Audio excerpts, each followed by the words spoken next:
My guest today is Jason Hommel, who, after overcoming alcoholism, suicidal ideation, and much more, has wrote a book called The Copper Revolution: Healing with Minerals.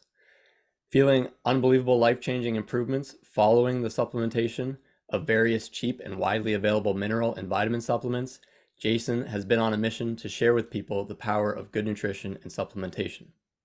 His Facebook group, by the same name, The Copper Revolution, is very active with over 40,000 members and is where people go to ask, share, and discuss with regards to Jason's supplementation protocol. On the page, you can find many testimonies of astonishing magnitude from those who have implemented the protocol, as well as ways of troubleshooting common issues people may face. Jason actively engages with people with an open mind and consistently shares his advice. Everything I see from him is a labor of love from a man who wishes to enable others in their journey towards better health and beyond. Jason, it's a pleasure to have you. How Thank are you you for doing? that introduction. Good job. Wow. Um, wow, impressed with what you've seen. The testimonials in the group I find very shocking. We have had people, oh my gosh, just heal from numerous incurable, like up to 10 incurable chronic conditions all on our protocol, and it's amazing. And then we also have people sharing back and forth all sorts of other things too. It's really quite an amazing group. I find stories are the best way to convince people and to push them over the edge of deciding that they want to make a change. Because like you can Mhm. tell them a bunch of facts and stuff, but until they hear a story and when it really relates to them, that's when they really want to make a change. The testimonials are make a very powerful combination. Yes, absolutely. Hmm. So with that in mind, would you be willing to share some of your story? And feel free to go as far back as you wish and in as much depth as you wish. Sure. I'd I'm love to going to hear go it. all the way back to when I was about 18. Um, I got a disease, a disease in my back. It was called osteomyelitis. And what that is a degenerative condition in my lower back where the bacteria made like a little egg shaped thing for itself that corroded the back. And it happened like right as I graduated from high school. And like literally the day after I had packed up everything and I was driving home and I made it halfway home from Mammoth and I made it to Tahoe. My dad met me there and we were going to drive home and I just couldn't like stand up the following day because the infection was getting worse. Didn't know it was an infection at the time. My back hurt. And I didn't know what it was from. Uh, he ended up driving me home, but gosh, that took 9 months out of my life. And I was healthy. I was in my prime. I was a ski racer. I was a football player. Um, and so what it was the doctors had prescribed for me cortisol creams for my feet because I had a excessive sweating problem as well as a fungal foot problem. And the cortisol was what was used for the feet. So this hydrocortisone cream, one of the things cortisol does, it makes you more susceptible to infections. And so I had one of the very first MRSA infections. I'm 53 now, so this is when I was 18. Before they were calling it MRSA, which is a methicillin staphylococcus resistant Aurealis bacteria or whatever MRSA stands for. I had one of those. And so normal antibiotics don't knock it out. So I was in the hospital for a month on IV antibiotics. It was just awful. And so afterwards, um, they told me that I would be crippled like a 90-year-old. I would have the lower back of a 90-year-old man for the rest of my life. I mean, talk about having a chronic condition, right? And I just kind of refused to believe that that would apply to me. I figured that I'd somehow overcome it. I figured the doctors didn't really know what they were talking about, that I could go to rehab. So I went to athletic rehab, did some stretching, and they're like, well, if it hurts too bad, don't do it. If you've got an injury, we'll try to work around it. So for ski racing and having a tight lower back, I focused on stretching my hamstrings in order to compensate. And so I got my hamstrings pretty limber, but I was always too afraid to probably stretch my lower back until I was, gosh, probably in my mid 40s. Because you just don't know what you don't know. You don't know when there's an injury. It's always difficult. But I think probably what helped me realize that I should stretch was just life experience. and better nutrition. I read about 10 books on nutrition when I was 18 to try to help recover from that. Discovered the widely, hugely controversial area of opinions. Some people saying milk is the greatest health food on the planet for you, and other people saying that milk is the number one thing that's going to kill you. Yeah. And other people saying, well, it's not the milk that's going to kill you, it's that it's homogenized and pasteurized. And other people saying it's not that it's homogenized and pasteurized, it's because it's cow's milk and we should be having human milk for humans. And other people saying milk is only for babies. I mean, my gosh, the number of different opinions out there in the health field, all trying to explain similar things. I actually only drink camel's milk, so You're joking with me. no, yeah, I am. Yeah. So, and then some people saying, well, we need milk to heal arthritis, and other people saying milk is going to give you arthritis. And it's just like, oh my God, this is just insanity. What I gravitated to more than any other source, though, was the Fit for Life books. And these people were vegans, and they preached Gotcha. they preached that milk was generally bad. They talked about how they, were super unhealthy and lost all this weight on their vegan lifestyle. But they were also like, I guess it's called natural hygiene is the school of thought they come from. And they're still around. Harvey and Marilyn Diamond, I think you can find them on the web or on Facebook and stuff. And they seem pretty healthy even now to this day. That's pretty cool. But I don't always like to learn from one source. And after trying veganism for a year, I had to abandon it because I just wasn't gaining muscle for my sport. And going back to meat, I started putting on some more muscle and getting stronger significantly. So I've always been trying to stay healthy. I guess I ski raced until I was 23. I kind of began falling into some alcoholism when my sport was over, which is very typical of people when they quit their sports. I guess I got into politics around the age of 30 and helping my dad invest. And then I started doing a lot of religious studies. I came up with a website called Bible Prophecy, where we taught people about the rapture. And I wrote about 100 articles. Each article was probably at least 10 pages. So maybe like 1,000 pages I wrote just on Bible topics. And then I wrote about and advocated gold and silver in a financial newsletter for, oh gosh, at least the next 12 to 15 years. And I was preaching about gold and silver as money, and that's the solution to our financial difficulties in America, that paper money systems could lead to collapse and calamity. And then I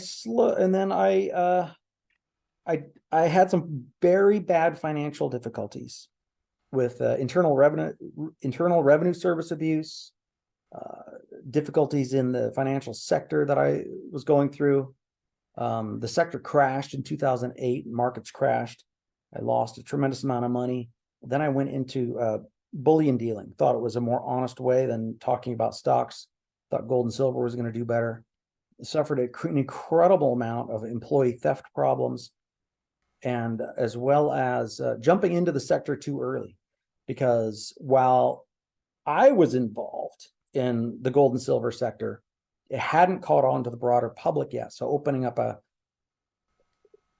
gold coin and silver shop was a very bad business decision that I made because I was too close to the sector and I didn't see the broader perspective of society yet. Thought society was going to gravitate to the sector, but it had been a little bit, but not nearly enough to make it profitable to open up a store.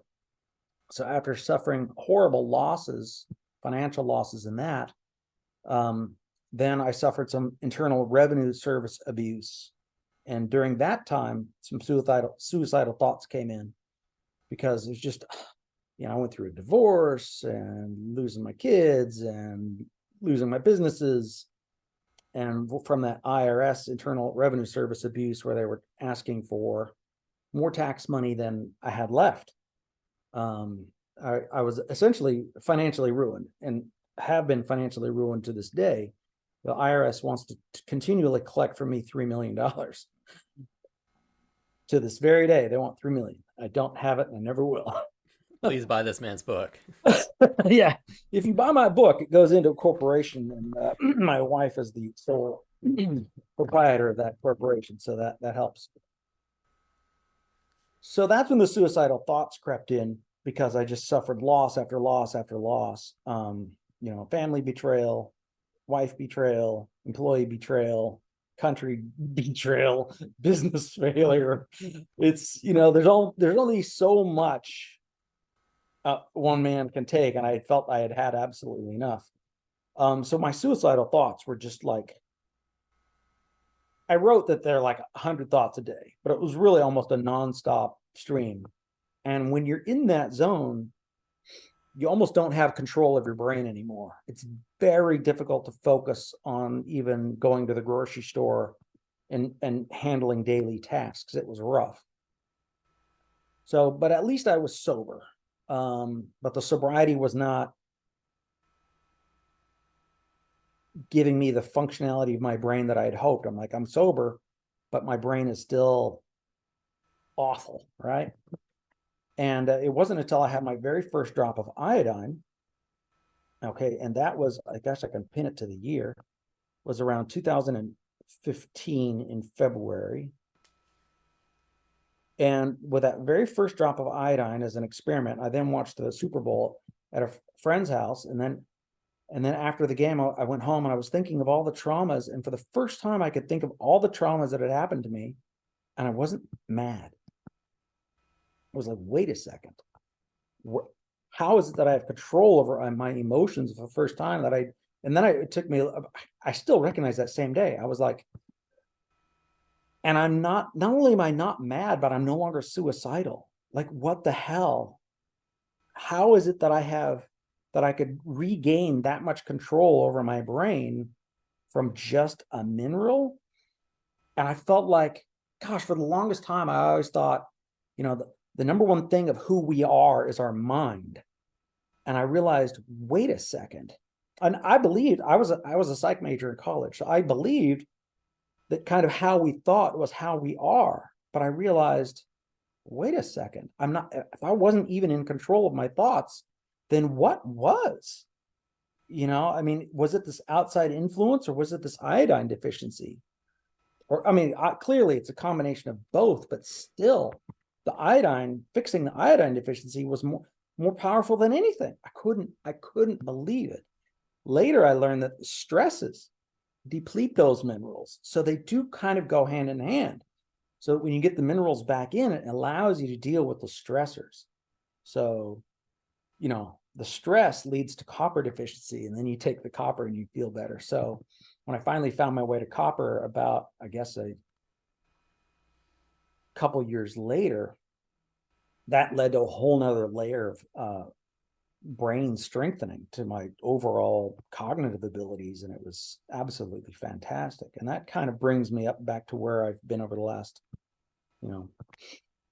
since 2015 or so. Far more mentally healthy than I had been before. So 8 years now, 9 years. That's really amazing. And I don't think a lot of people would believe it, and I don't necessarily blame them, but I know I believe it because I've had at least not such powerful experiences, but very similar. Are you sure it wasn't the football that did it? Well, theoretically, I should be suffering some major mental decline right about now, given my age, from high school football. The pros suffer from far worse. But even back then, I knew I'm not going to be playing college football because there's too much potential for traumatic brain injury. But I was also a ski racer until I was 23, and there's also traumatic brain injury in that sport. I can't tell you the number of a number of people who've actually died. No, but I meant that you were watching the Super Bowl. Are you sure it wasn't just a really good Super Bowl game? I don't remember anything about the game. So I really don't care too much about watching football. So Yeah. that was not it for me. I wasn't healed from watching Super Bowl. It Okay, was well, it definitely the must have been the iodine. iodine then. Yeah. Yeah, that's awesome. Um, let's talk a little bit about with suicidal ideation. I think that's one thing that we don't talk about in the right way. And there's a lot of talk. I'd like to hear your opinion on this. I feel like there's a lot of talk about how men commit suicide so often, and that if only they would talk about things more, if Right. only they would share and open up and go to therapy, that things would be better. Yeah. And I personally don't believe that's necessarily the case. I think talking can be great, and I think opening up is important, but I think it's extra tough for men, and I think it's not necessarily how we how we deal with problems and how we kind of reach for solutions. There's a but I think a lot of times men can be very solution based, and a lot of times the suicidal ideation, like in your situation, it's not that you were, I mean, you were mentally unwell, but also your life was in a terrible spot. And Yeah. so to you, was suicide perhaps a solution? It's like people talk like it's like for men, I feel like suicide is often just a solution where they have no better option, they feel like. I think when you're under stress, you can't conceive of there being good options because Hmm. your brain is shrinking from the difficulties. And it has Right. no sight of hope. Yeah, like you just can't think of alternative ways of surviving, even. Or you just, the psychologists, they say suicidal thought is really, it's an anger at the world, an anger turned inward. And it certainly felt like that to me. I mean, I had a lot to be pissed off about because I was unfairly treated by a lot of people who betrayed me and, wrecked the pile of wealth that I had. Um, so I had a lot to be upset about, and being unfairly treated by the IRS. You know, gosh, if you look at their little manual of you have your rights, I think they violated every single one of my rights that they claim that I have as a taxpayer, right? And so also did the tax court. But by the time the tax court ruled, I almost didn't really care anymore because I was feeling a lot better mentally Hmm. from the mineral supplementation, and I had a lot more things going on in my life. Um, but you know, gosh, iodine, I think for me was about a million times more important than talk therapy. Hmm. I understand how talk therapy works because I paid a tremendous amount of money on therapy too. As I got healthy, I went to rehab, and as I went through rehab, I did like a year of anger management afterwards. So I spent an enormous amount of money on therapy during that time in my life when I still had the money. And I think I probably spent $75,000 on therapy. And I could say without a doubt, iodine was a million times more important than anything I got from therapy. One of the things that therapy, I guess, is kind of good is, and I saw this in other people who went through therapy, is like women who are raped. Okay. I couldn't imagine getting over that. That seems so much more unfair than anything I went through. But they said they just, by talk therapy, they talked about their rape until they were tired of talking about it anymore and it no longer triggered them. I'm like, wow, are you serious? That could happen where you just talk about it that much where it no longer upsets you? So, speaking like in AA meetings, when you speak in front of an audience, you're doing public speaking, which is stressful, plus reliving your trauma, which is stressful. And if you can handle those double stresses while sober, then maybe you don't have to fear your own internal dialogue thoughts nearly so much, or at least that's the theory, I think, Hmm. kind of why it can and work and because I've read facing your books. fears voluntarily head on, exposing yourself to them. Right, so Like, that it doesn't sound so bad. And then all of a sudden, some people will say, hey, they'll pat you on the shoulder. It's not going to be that bad. It's not going to last forever. Some of my lawyers, they said, you're going to live a great life, Jason, and you're going to get wealthy again. And that'll be the best revenge, period. Don't worry, you'll land on your feet. And 3 and 4 or 5 years later, I still didn't land on my feet. The wealth hasn't come, but at least I have a lot of wealth in terms of mental health. And that provides a good, you know, without health, it's very hard to get the wealth. So I think I'm poised for better things to come. And I'm optimistic that uh, the unique tragedies that happened to me in the past are far less likely to happen in the future, in part because I know to stay away from bad individuals. And that's a big part of it. So what do you think it was exactly that the iodine was doing? And perhaps we Hmm. can talk about the view that I would like to put forward, that mental health is it's largely a reflection of our physical health. And if we are and I think you're absolutely right that stress can burn up our minerals and our nutrients at a much higher rate and make us really depleted and deficient. And that if we're constantly deficient, if our body's not working properly, and we're constantly getting these signals that things are bad and we're full of toxicity, that it I think it absolutely affects our mental state and the way that we see the world, the way that we see ourselves, and basically, I think that somewhat relatedly, like but with things like anxiety, I feel like people are I feel like the degree to which people are weak and vulnerable is the degree to which they tend to be anxious. And there's very strong correlations with just body strength and anxiety.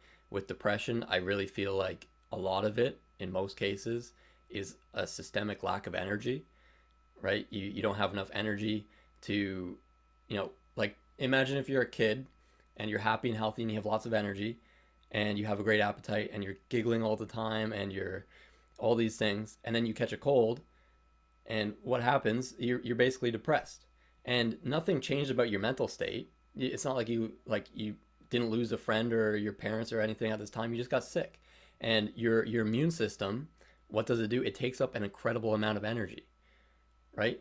And so your immune cells actually have a higher metabolic rate than any other cell in your body. And normally they're not taking up a ton of energy, but when you're sick, they are. They're taking up a ton of energy. And then that means that you have less energy for your mood and your mental state. You have less energy for your muscles to run around and be physical and move and stuff. You have less energy to like even like your hair feels worse when you get sick because you're putting less nutrition towards your generation of tissues and Have hair you and ever your had that skin and feeling where your stuff. hair, you just touch your hair and it feels painful?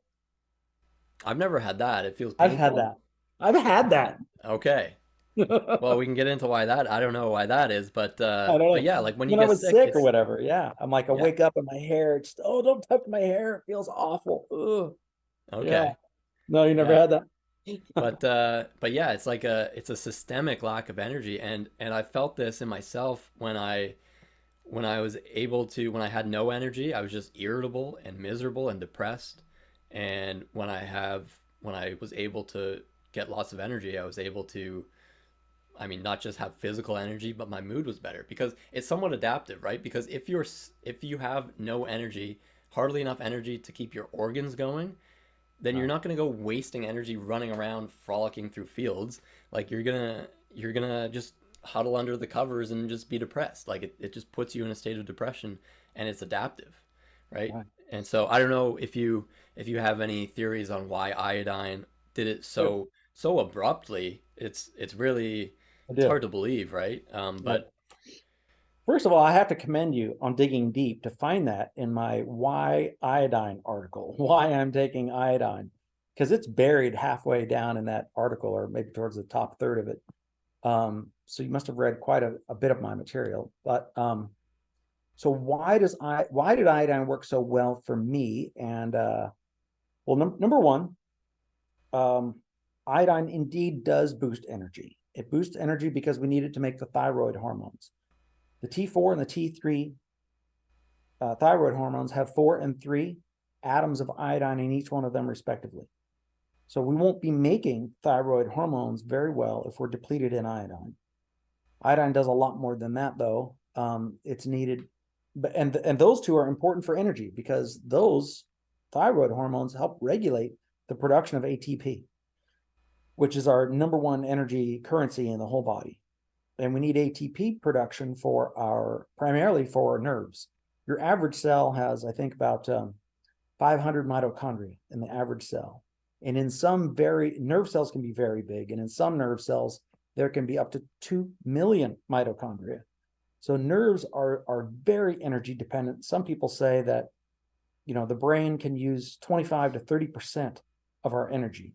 And I know that some days when my brain is very, very active and if I'm doing a lot of writing, I will end up being exhausted after having done a lot of writing. And the other thing I noticed that gosh, when I finally got myself copper deficiency fixed, is that I could go for a heavy workout, not be sore afterwards, and then do a ton of writing instead of be wiped out for 4 or 5 hours like I was in my prior copper deficiency days. So the minerals are super important for regulating energy. Now, iodine also, gosh, for mental energy, we need our nerves to be healthy. And iodine is super important for the nerves, not just for the energy requirements, but also there have been studies that show that iodine boosts intelligence significantly. And there's two big studies for that. Well, there's more than two, but there's quite a few that show that iodine deficiency is related to developmental delays, is the politically correct way to say it. In some of the older research, they use the word retardism, which we're not supposed to say retard anymore. But it's important to know what these words are if you're going to be looking up things on, what past generations had written. So being PC doesn't really work when you're trying to, do hardcore research. And so also autism, which could be a newer word for retardism. Autism rates go up in iodine deficiency. This was also a very politically incorrect idea because people associate themselves with their disorders, and you don't want to tell people that they shouldn't be autistic or whatnot, but it's brain damage. It's not always it's just only atypical. Well, they have trouble understanding things. I remember when I was trying to showcase some of these research on how iodine deficiency causes these problems, about 300 people on Facebook who were all autistic gang-piled me and claimed that I was trying to kill them all through eugenics. And I'm like, you guys aren't understanding because you have a brain problem. That's not what I'm saying. They thought I was trying to exterminate them as a race or something. It was just mind-blowing how they couldn't get it. But anyways, if low iodine causes those problems, they've also shown is that in 1924, when they began to put iodine into the salt in America, IQ rates rose across the country. And they were able to measure this specifically in a study that was published in 1983. I think it was 83 or maybe 93. 83, maybe. 93, 2003, something like that.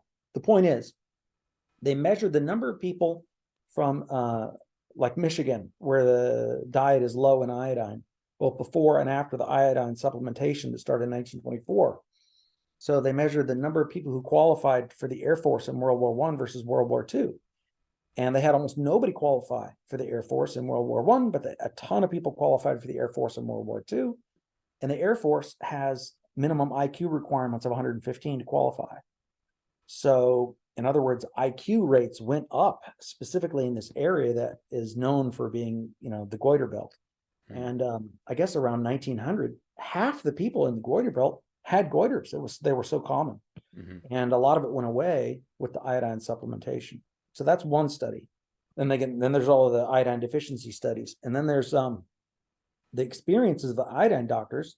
There's 3 iodine doctors that started the resurgence of the iodine movement across the country, and they probably helped about 2 million people get into iodine, including yourself. You said you're into iodine. It's all traced to these iodine doctors, and their names are Dr. Abraham, Dr. Fleckus, and Dr. Brownstein. Abraham's died. Fleckus and Brownstein are both retired. So now it's on to us to carry forth the message of why iodine is so important. In their practice, Dr. Brownstein did a video, and in his video, he talked about how when he got pregnant mothers on a mere 12 milligrams of iodine, their babies were very often 30 to 40 IQ points higher than the parents. And some parents were like, well, I don't have a problem producing unintelligent children. All my kids are super smart. He's like, yes, but you've never seen a smart baby until you've seen an iodine baby. And so this super smart doctor mom with all of her smart kids finally started taking 12 milligrams of iodine in the middle of her pregnancy. And that baby, when it was born, was so smart, taught itself to read with the help of its older brothers. It was only a couple years older than her, or maybe started teaching the other one. It's just incredible. Before even preschool, nobody nobody taught the kid before preschool to learn how to read, but the kid had already known how to read and everything. So Yeah, and I bet they weren't just intelligent, but really clear, level-headed as well. yes, Yeah. yes. Um, yeah, iodine is pretty incredible, and I'm glad that you brought up thyroid issues. I think a lot of people are thyroid or low in thyroid, and that's a big problem. And I'd like to get a thyroid expert on to talk with. With my experience with iodine, I take very small amounts now, and I've experimented with larger doses in the past. Not like compared to some people, not large at all, but some people take crazy amounts, and that's cool. But We took 2,000 milligrams of iodine daily for a year. you did? Yeah, I think that led to some copper deficiency. Yeah. Yeah, no, it's interesting. I'm glad there's people like you trying this stuff though. But I'm a pretty sensitive individual. I think my kidneys are sensitive too. But anyway, but with iodine, when I first started taking it, um, I noticed I got these like white spots along my arms, That's copper and deficiency. and Vitiligo, they well, call what came out, it smelled like a hot tub. It was bromide. it. Wow. Okay. It Interesting. smelled like a hot tub. My pee smelled like a hot tub, and because iodine, they're all on the right side of the periodic table. Hmm. Fluoride, iodine, chloride, and bromide. Yeah. Uh, they can all kind of displace each other, right? And so the Hmm. iodine that I was taking, I believe, was displacing some of the bromide that had gotten into me from swimming in pools and hot tubs and just from chemical exposures of all sorts. And we'll get into fluoride for sure. Um, I want to ask you a little bit more about alcoholism and when did you stop um, with drinking alcohol, and how did that go? And was that because of nutrients that you found you're able to stop, or did when you started to take high doses of certain nutrients, did that help? Um, those are great questions. I went to rehab in 2011, and I didn't discover iodine until 2015. Um, when I went into rehab, rehab lasted for me 4 months. So I came out in 2012 in the spring. Um, I had to go to rehab because I was using alcohol to medicate my anger over all of the business traumas and difficulties. But I had fallen into alcoholism quite a few times since when I quit skiing at when I was about 23 years old. So that would have been 1993. So from 1993 to 2011, I'd kind of gotten into and out of alcoholism a couple times. I think I had a good 3 years of sobriety when I was about 30 years old. I hit the gym a lot. And when you're going to the gym, you just can't really do alcohol because it's just going to kill all your gains. So I was mostly sober for about 3 years in there. Um, while I was in rehab, they did talk briefly about how I guess Bill Wilson, who founded AA, wanted to introduce niacin as a nutritional therapy for alcoholics. Um, but AA generally rejected it. So you didn't really hear much about it. I think there might be a brief mention of it in his book, or I don't know where I heard about it or if it Is that was the just same guy who started the niacin detox and sauna therapy?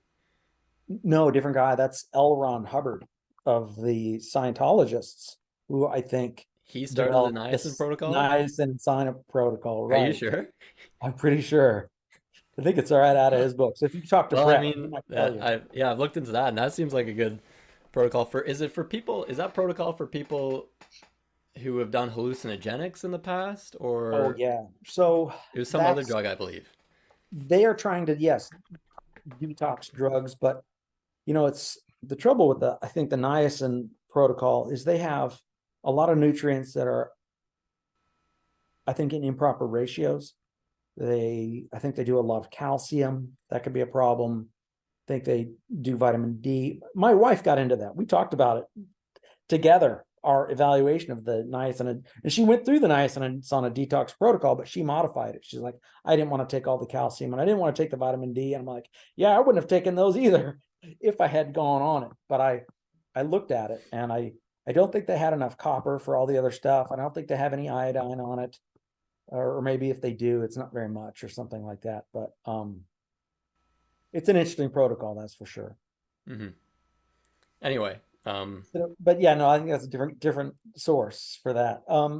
So yeah, niacin was theoretically useful for improving alcoholism, and partly because it stimulates the benzodiazepine system as well as alcohols. In other words, it makes us feel good.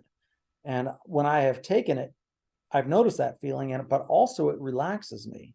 And I looking into niacin more, some of the problems are that it appears that it causes some copper deficiency.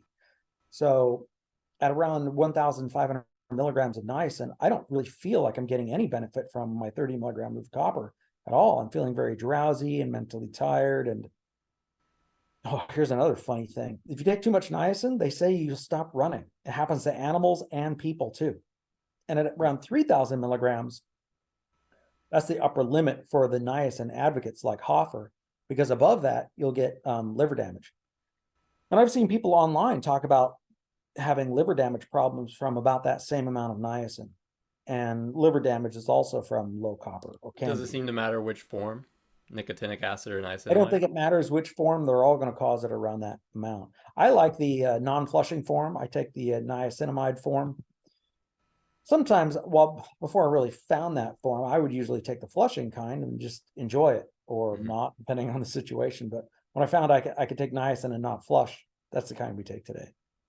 Yeah, But there's yeah, I two take kinds about of 100. non-flushing kind. There's the niacinamide kind, and then there's a non-flushing kind.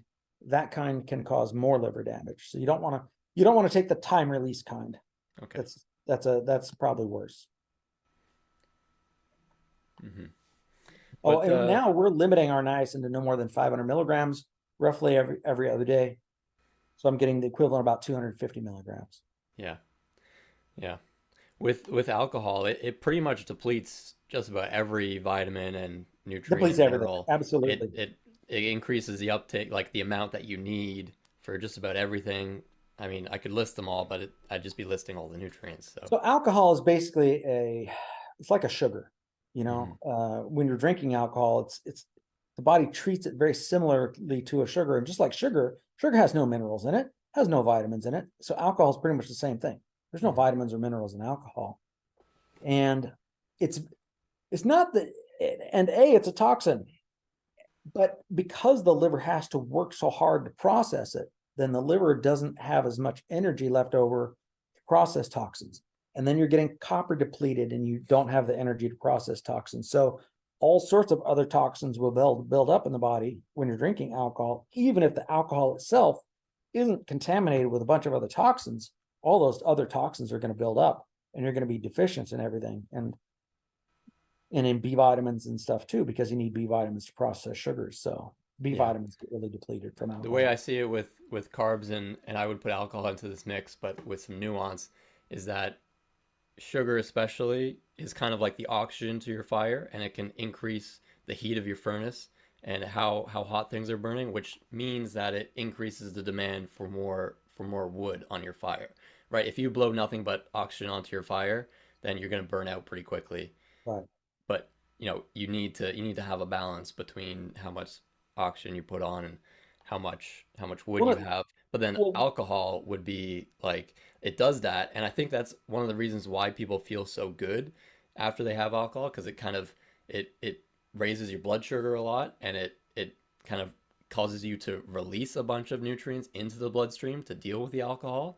So you're momentarily functioning better in a way, in some regards. Like people will get like a flush, and they'll feel better in ways, and they'll feel kind of like excited. It's almost alcohol has a little bit of a stimulant property to it at first, um, and and I think that's one of the perhaps one of the things that makes it so enticing to people and so exciting for like if they're going out, you know.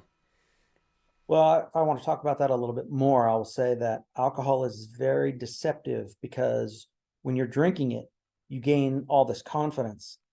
Okay. But when you're drunk, you still feel confident, but you look like an absolute fool. Hmm. But long term, it actually destroys your confidence, Hmm. even in your hangover mode days later. You get a little shaky and tired and icky feeling, and you want to kind of crawl into a hole and just bundle up like you're sick in the Yeah, it's hangover like that mode. with a lot of drugs. Like if like nicotine might help you focus, Yeah. when you take it, but then you kind of lose like your You ability to lose it focus without it. afterwards. And, the negative effects of alcohol last a long time because of all the Hmm. nutrient depletion. One of the things we learned in rehab is that they took rats and they banged on their head with a hammer and they showed what the rat brain damage looked like. And then they took alcoholics and pictures of their brains. And they're like, look, they look the same.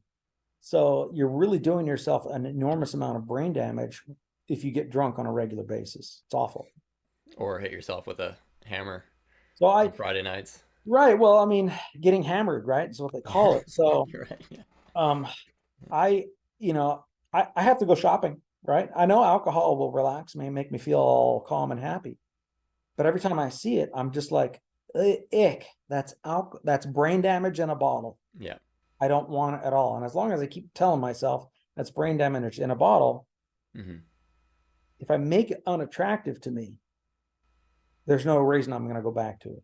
Yeah. So, Does not brain damage in a bottle the first glass, not the first bottle, but long term, that's what's going to do, especially through nutrient depletion. No ifs, ands, or buts about it. so you're at the point where your conscious mind is so strong and powerful that it can override any kind of subconscious. Uh, Yeah, they say that we always have a limbic brain that wants to go yeah. back to it. So sometimes it's helpful even for us to remind ourselves that yes, alcohol is good for relaxing, but guess what? I can relax in numerous other ways. I can take a nap in the middle of the day if I want to. I can take a shower if I want to. I can give myself a massage with a thumper tool. I can go to the gym if I want to. I can apply lavender. I have numerous ways where I can relax without alcohol. So if all alcohol offers is relaxation plus brain damage or pleasure, there's numerous other ways you can get pleasure in life. Video games, movies, talking to people, doing interviews like this, learning, having new insights, you know, to say that alcohol is just a way to get relaxation and pleasure. Sorry, that's not nearly enough, especially when it comes with brain damage. That's It's not worth it. There's all these other things and other possibilities that are more satisfying and stimulating. There's the study of addiction that they did with rats they made like a beautiful rat paradise. And the old model was, oh my gosh, look at how many times the rats will hit to get cocaine. Well, cocaine was the only thing offered. But in a rat paradise where there's all these other toys and other rats to play with, the rates of addiction, cocaine was not nearly as addictive in rat paradise. So if you make yourself a world of options and fun things, then addiction has much less attractive as an option. That was Dr. Alexander, and I taught that to some grade six, seven, and eights with in health Yes. class.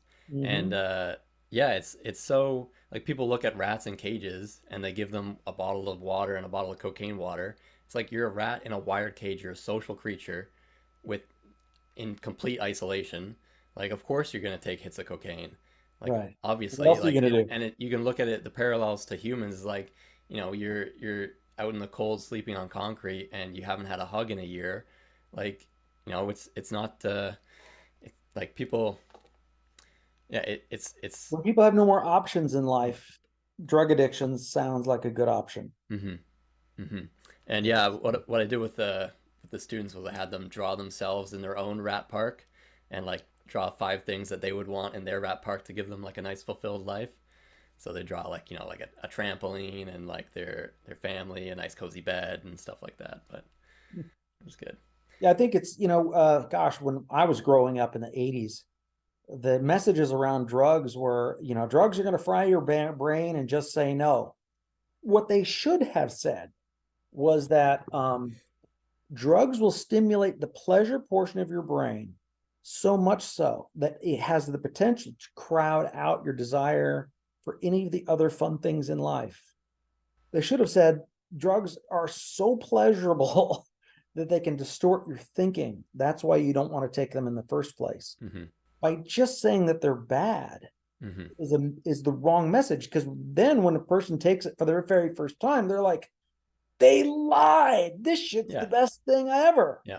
You have to tell people when you take drugs, it feels like the best thing ever. That's the real message. Yeah. That's why they're so bad, because you won't want to do anything else. Mm-hmm. And that leads to degeneration and of your that entire life. and that you should fortify yourself against that by building yourself the best life for yourself possible, so that that temptation is not desired, right? So you're fulfilled in every way. You're fulfilled with nutrition, family and friends, and you have a nice comfortable home to go to, right? Well, I have to stop you there. Not everybody has a good family. And very often people with bad families turn to the drugs because they don't have a good family. Well, yeah, but like what I'm So, saying is that those are the things that people should strive towards, working towards, right, right. right? Well, um, in rehab, they taught us that many times what you have to do is create a full break from your family that led you into drugs. Because look, we have to be honest.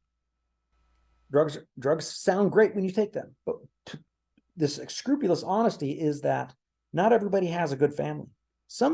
There are assholes in the world. We have to be honest. Mm-hmm.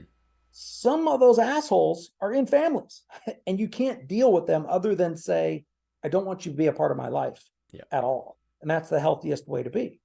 And what this means is you have to create barriers in your life so that the assholes of the world won't wreck and destroy everything, requiring you to then, seek solace in a bottle. Yeah, no disagreements there. Yeah. Yeah. Nice. Yeah. Okay. Why don't we get into some of the more specific nutrients? And I think you have some interesting perspectives. Some nutrients that almost everybody regards as just a nutrient, you think otherwise, and to varying degrees. Maybe we could start with fluoride, because I think that's less controversial. I think a lot of people are open-minded to fluoride not being so good for us, even though they say it's important for our teeth and stuff. But yeah, why don't we start with fluoride? I know you've done a lot of work on fluoride. Okay, well, so I will admit that maybe fluoride indeed causes some hardness in the teeth. But if that's all they've got, that's not enough, given the 180 or more health problems that can cause merely by depleting or blocking iodine alone. There's this wonderful list that I have and put in my iodine article. I've copied the list from somebody else, and she goes, so here's several studies that say fluoride causes this problem, and here's the studies that say iodine deficiency causes the same problem. And she goes through 180 entirely different health conditions. And here's the studies where it's caused by fluoride, and here's the studies that says, it's caused by iodine deficiency. So fluoride toxicity and iodine deficiency are essentially mirror images of each other.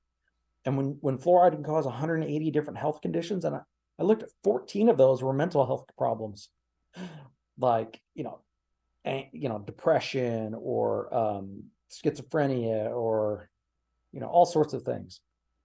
And iodine deficiency also causes all those. So, and the other thing is that iodine detoxes fluoride. If you look up iodine fluorides, you'll see that they'll bind together. And the whole point of iodine doctors is that we take enough iodine to first get our iodine stores back to normal. So the iodine doctors, they realized from testing that most people will pee out 50% of the iodine that they take in when they start taking high doses. At 12 milligrams, it takes an entire year to reach iodine sufficiency, where they will then be peeing out, say, 90% of the iodine. And they wanted to try to shorten that, and they realized that if people take 50 milligrams of iodine daily, they'll reach iodine sufficiency in 3 months, and they'll pee out 90% of the iodine instead of only 50%. So it takes 50 milligrams of iodine over 3 months to finally So 4 times the get amount rid makes it of four the times iodine. faster. And getting rid of the iodine is a good sign because the body has all that it needs and it's not retaining anymore. Mm-hmm. And they determine that by urine tests. Now, iodine will also come out, in the sweat and in the feces too. So, the point of a good mineral is that you take enough to reach that sufficiency level. And I and a bunch of others, we just feel a little bit better on 100 milligrams rather than 50. So we've increased it. I've also felt that it's a little bit better to take potassium iodide than iodine itself. So I only take about 37 milligrams of Lugol's iodine, and then I take about 300 milligrams of potassium iodide. And And 300 milligrams of potassium iodide was historically used to solve numerous health conditions. So that's where I've, taken my balance these days in my iodine intake. So again, yes, you want to excrete almost all of it. And when it's being excreted, it then acts as a detox agent because it will attach to other things.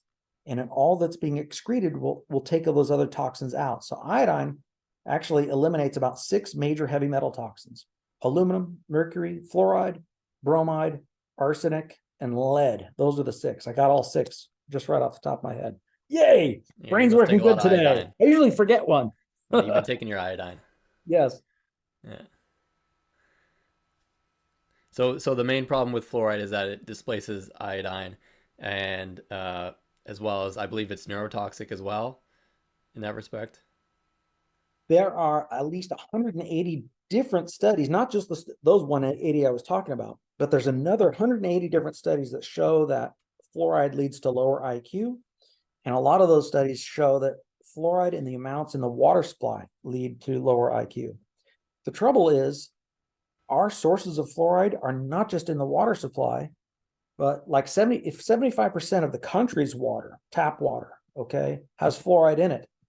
Fluoride accumulates so that, when you go to a restaurant and they make rice, they're not making it with distilled water, they're making it with tap water.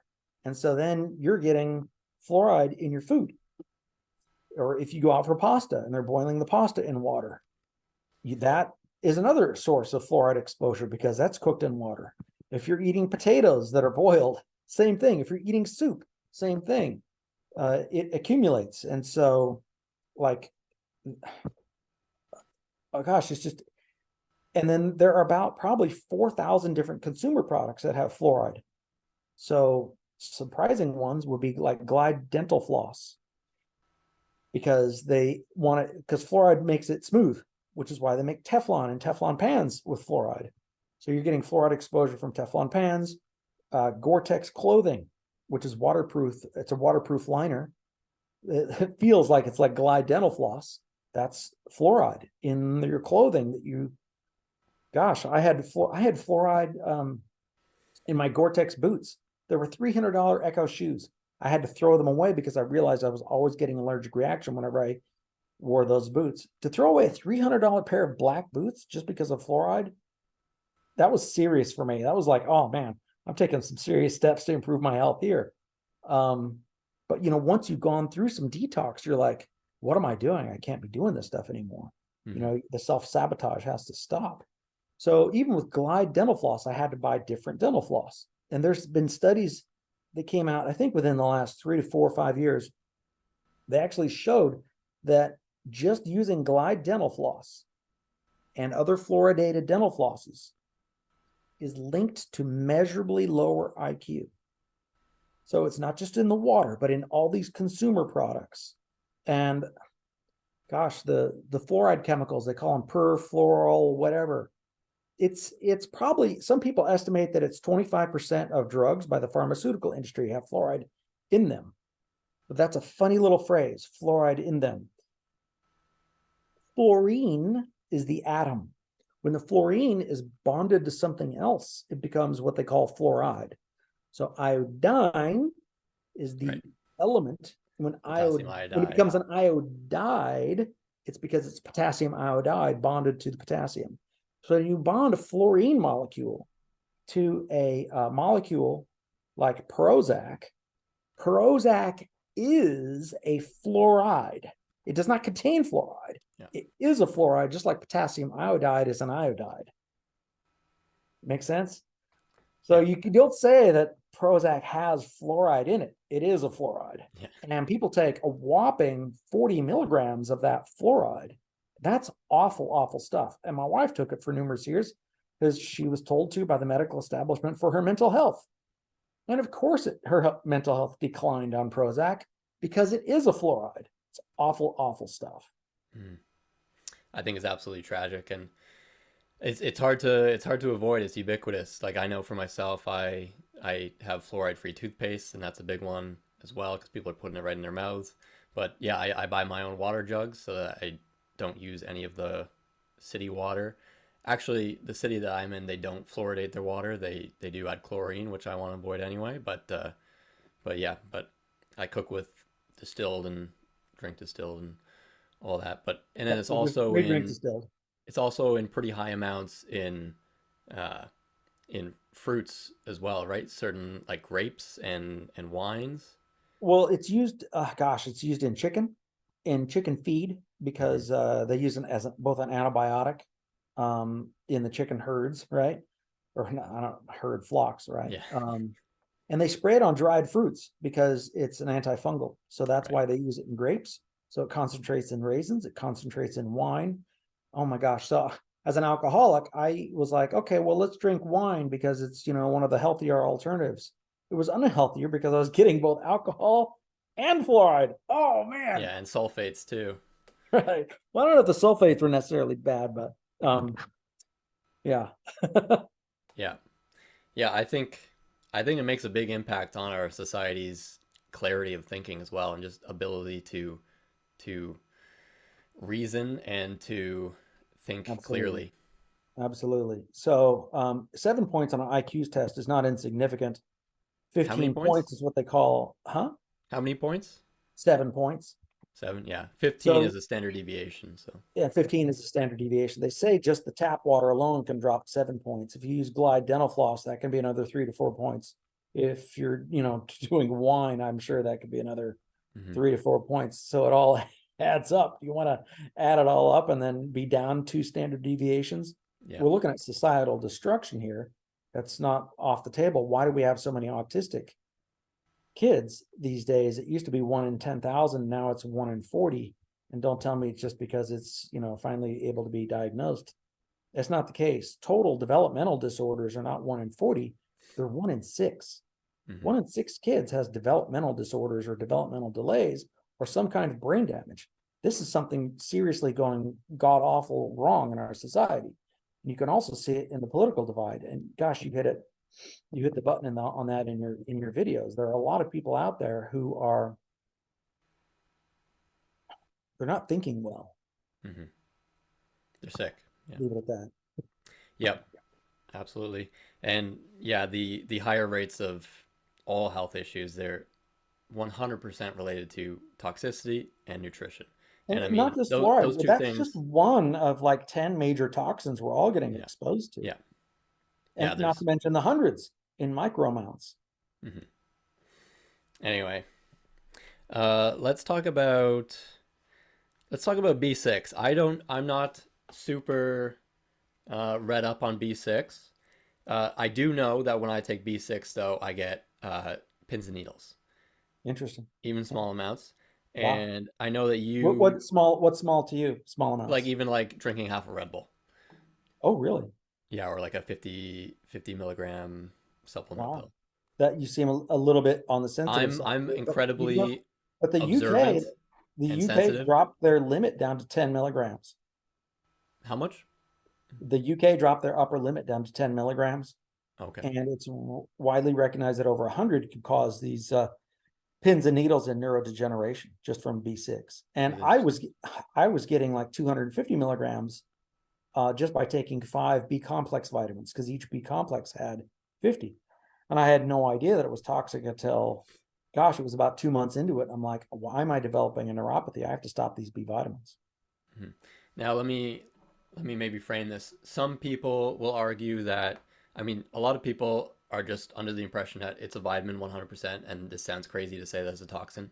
Some people might be under the school of thought that it's if it's giving you problems, it's not being utilized properly. And then I believe your belief is that it is simply toxic. Could you explain your take on that? Why you believe that? Sure. Well, okay, so it all boils down to the question of whether or not we should supplement it. Okay. It's in a lot of foods, but just because it's in foods does not mean that it's not a toxin because plants are loaded with toxins. Plants Mhm. have as their primary defense mechanism all sorts of toxins. Where do we get cocaine from? Cocaine comes from plants. It's one of those toxins that's in plants. Poison ivy, poison oak. There's a lot of toxins in plants. Um, some people say that every single plant has a primary toxin to prevent overgrazing. In fact, some people who advocate plant diets, they say, don't just do spinach. You have to rotate your greens. Otherwise, the toxins will build up from the one particular green. You probably heard that. Yeah, I'm very familiar with this view. And So, so therefore, just because it's in plants, or just because it's concentrated in animals, or just because it's a biologic, that is not alone sufficient proof to say that it's a nutrient.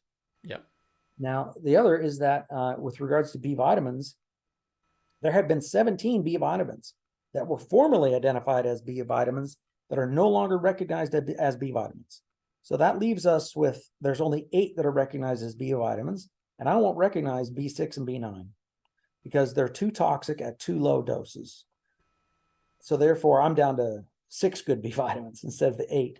But if you look at okay, what's their track record of successfully identifying B vitamins? Okay, if you look at their 8, but the 17 wrong ones, they're only good at successfully identifying B vitamins 36% of the time. Or if you look at the ones that I will recognize and say I'm right and they're wrong, they've only correctly identified B vitamins 24% of the time. So with such a horrible track record, you can't just go by based on them calling it a vitamin. That's not enough. And excuse me, if somebody gets a 24% on their exam, they don't even qualify as a D or an F minus student. So we can't get our information from those people. They're yeah. awful people. Well, what probably happened was that they noticed tremendous benefit from this group of vitamins, and they weren't able to discern which ones were the beneficial ones, which ones were not, and Well, there's a long difficult. history of sometimes vitamins. And here's the thing. The word vitamin is not a part of the English language. Okay. It is a coined and invented term, and it was invented by a pharmaceutical company to describe what they call the vitamin A compound. So, in other words, it's a marketing gimmick. And what the theory that we all sort of know is, oh, vitamins are essential. Our bodies can't make them. We can all make vitamin A as long as we get the beta carotenes. So since we can make and synthesize vitamin A in our bodies from beta carotenes, the name doesn't even apply to vitamin A anymore. I know I'm getting off the topic, but I'm just trying to make the point. A vitamin is not a vitamin just because they call it a vitamin. It has to fit certain definitions. And if it no longer fits those definitions, why are we still calling it a vitamin?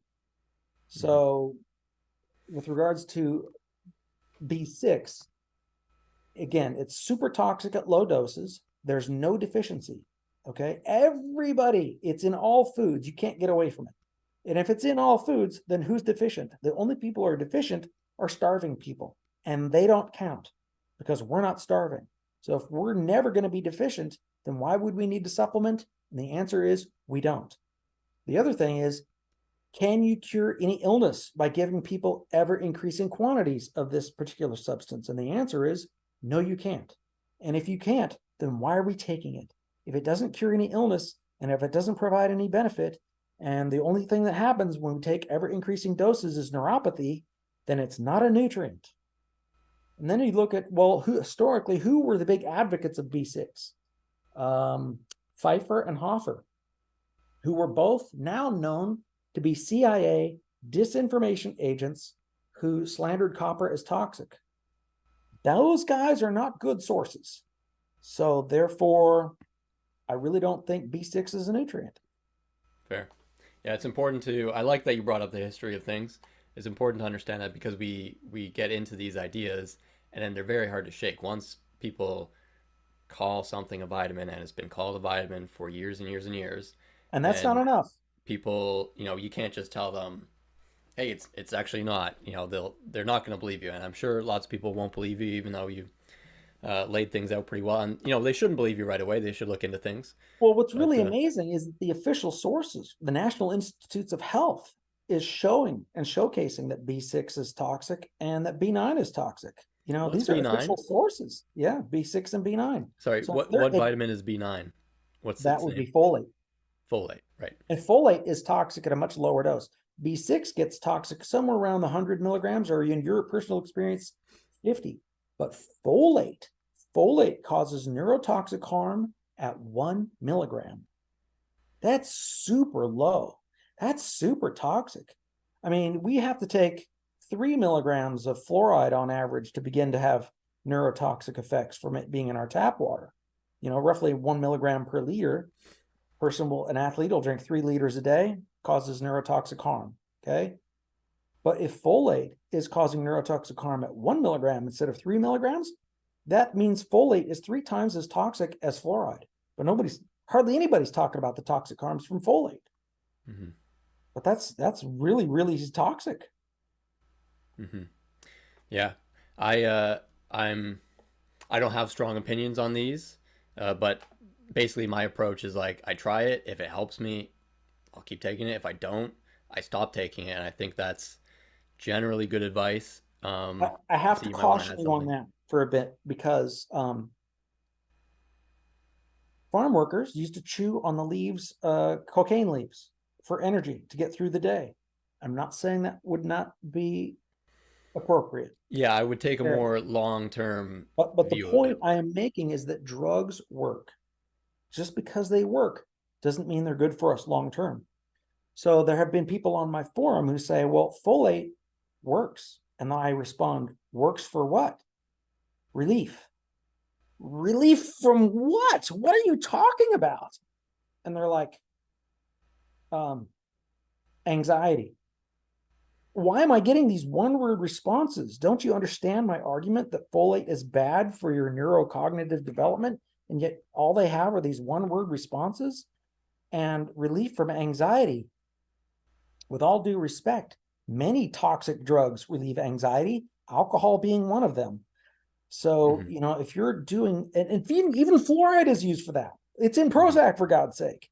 Why do people take Prozac? Because they're anxious. I'm getting anxious only because these people are making such bad arguments. I'm like, oh my God, can you not see what you're doing? Yes, we can all calm down if we do neurotoxic harm to the brain. That's my point. So if their point is that, well, folate is a good nutrient because it calms me down, yeah, you're shutting your nerves off, calming yourself down. That is a really, really bad thing to do to yourself. Try to maybe learn to deal with your anxiety so that you don't have to rely on a toxin to calm yourself down. One of the things I had to learn to do on copper is that my brain sped up. And in a faster working brain, anxiety can creep in. And so I had to learn ways to learn to just, have calm moments where I'm not doing any research. They teach you the skill in rehab, have fun, watch a movie, play a game, meditate, find other ways to calm down rather than, just alcohol, which, as I went over. So when people make the arguments that, well, it's a nutrient because it helps my autistic kid to not fight, like, that is not proof that it's a nutrient. I'm sorry, you're going to need a lot more. In fact, that proves it's a toxin. Mm-hmm. That's a very good point. And yeah, I would adjust what I was saying to say that if it works for me long term, yeah, I would use it. Yeah. Maybe we could. I think that's a good time to get into oxalate, because oxalate is something that I think I am more concerned about than you are. But with Another oxalate, plant toxin, another yeah, proof that toxins come from plants. yes, yeah, oxalate are probably like the king of plant toxins. In not well, I mean, I guess there's more poisonous poisons, but in Sure. their pervasiveness and their ubiquity, Right. I guess. Yeah, so oxalates, for people who don't know, oxalates are plant crystals and organic acids that plants have, and they produce them to help them bind to help bind minerals, such as typically the 2 plus ion minerals, such as calcium. And they also act for the plant to deter predation. So the plant produces oxalate, and what that does is it helps the plant hold on to minerals, and it also helps the plant to stop animals from eating it because it is toxic to animal cells. And oxalate is very high in a lot of traditionally called superfoods. So oxalate is incredibly high in spinach. It's incredibly high in sweet potato, almonds, blueberries, raspberries, kale, stuff like that. That is typically viewed as a superfood. And people get into a lot of trouble because they start to try and take care of their health, and they start eating these foods thinking that they are going to do themselves tremendous benefit by eating these foods. I mean, I did this myself. I, I noticed when I made a small adjustment in my diet, and I noticed that it improved things in my life. And then I thought, wow, I mean, I was, like 20 or whatever at the time. And it's the first time I realized, like, oh, what I eat actually affects me. And so I kind of went down this, I mean, it's obvious, but it's obvious to me now. But I started to look into what foods are the healthiest, and I started to force myself to eat these superfoods, these high oxalate foods. I didn't know they were high in oxalate at the time, and my health just got worse and worse and worse. And I think a lot of Improve at the people, beginning before it got worse. mhm, Your health did improve at the beginning before it got worse on these high oxalate foods. with oxalate foods, I don't believe so. It was kind of over a longer term. Hmm. But what I'm getting to with oxalate is that it's very tricky because when you're eating oxalate, it goes, it, certain people can process more oxalate than other people. So ideally, you have perfectly healthy gut microbes and you have lots of oxalate degrading bacteria, and you eat tons of oxalate and it doesn't matter because it just gets degraded in your gut and excreted, and that's fine. But if you don't, and typically people have a lot of oxalate problems after a dose of antibiotics or something very stressful, which can also wipe out your gut microbiome to some degree. And what happens now is if you're not degrading these oxalates, then your body will absorb them, and your bloodstream the concentration of oxalate will increase in your bloodstream. And when it's increased, your body is kind of in like an oxalate storage mode, and it will store these oxalates wherever it can in the tissues because you don't want toxins in your blood. Your blood is the last place where you want toxins because your blood is like it's your life force, it's your vital nutrient supplies, right? So your body will offload these toxins out of the bloodstream into your tissues, especially your injured tissues. So in a lot of scar tissue, and this is one of the reasons why it causes people so much problems with arthritis or back pain or knee pain, anything to do with joint issues. If you've ever had injuries, a lot of people when they quit oxalates, they will feel tremendous pain in at the site of their old injury. So for me, I had an injury on the top of my left foot, and when I made the big mistake of going from high oxalate diet to no oxalate diet when I tried carnivore, and that was a big mistake because what happens is now that your blood levels of oxalate go from high to low, you go from oxalate storing mode in a way to oxalate dumping mode. Your body senses that there's not much oxalate in the blood. And so it goes, okay, this would be a good time to get rid of some of this oxalate that I've been storing up, keeping out of the blood. So it will dump it back into the blood to be hopefully excreted. But it's very hard to process. And if you have any issues with it at all, it will, I mean, either way, it's going to cause a lot of problems. But yeah, my foot hadn't bothered me in years and years, but my foot and various other old injury sites like hurt a lot. And it was the oxalate coming out of the tissue back into the bloodstream causing problems. And why I'm getting to oxalates is what you were saying with just because something makes you feel good momentarily doesn't mean it's good for you, because the best way to get rid of this horrible feeling of oxalate dumping is to eat more oxalates. So a lot of times people are eating oxalates for years and years, and if they stop, they feel terrible. But if they have if they have some kale or spinach, they'll feel relieved. Hmm. And oxalate, to emphasize the seriousness of oxalate, people who they're sick, but people who have been in the hospital and ate concentrated spinach smoothies have died from oxalate poisoning just from eating concentrated spinach soup. And rhubarb, they tell you not to eat the rhubarb leaves. They're well known to be poisonous, and it is because of oxalate that they're poisonous. They just have such a high amount of oxalate that we just don't consider it food at all. And that is my personal view of spinach. I don't believe spinach should be viewed as a appropriate human food at all. And I think eating it is not doing anybody any good, personally. Interesting. And these high oxalate foods, they look very good on paper because these oxalates, they bind to a lot of nutrients, right? So spinach looks like it has a lot of calcium in it, but when you eat it, you're not getting any of that calcium.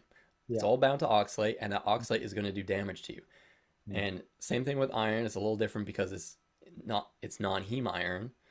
But another example of a plant toxin that does this is phytic acid.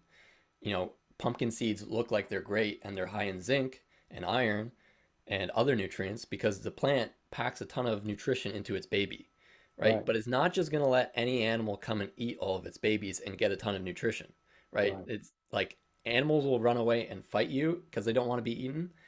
Plants, they develop chemicals because they don't want to be eaten, because they can't run away and they can't fight you. So they are master chemists and they develop these chemicals, especially in their most nutritious, I don't know if tissues is the right word, probably, especially in their most nutritious tissues, such as their seeds and, their stalks and whatever. And fruit is like a rare example of a low oxalate parts of plants, or some more benign plants that aren't so nutritious, like iceberg lettuce. Doesn't come with a ton of nutrition, but I would rather eat that because it doesn't come with a lot of oxalate as well. Mm. So it's interesting though, because I healed for about 3 years on green smoothies and stretching.